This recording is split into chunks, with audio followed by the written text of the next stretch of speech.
Моцарелла пиццасын дайындаймыз. Дайын болған қамырға бірнеше қасық соус саламыз. Осылай қамырдың бетінен жағамыз.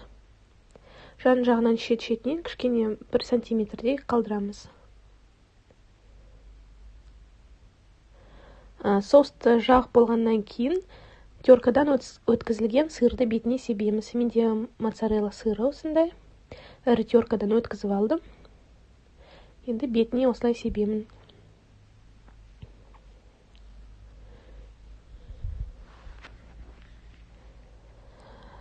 Бетіне помидор немесе черри помидор кесіп салсаңыз болады.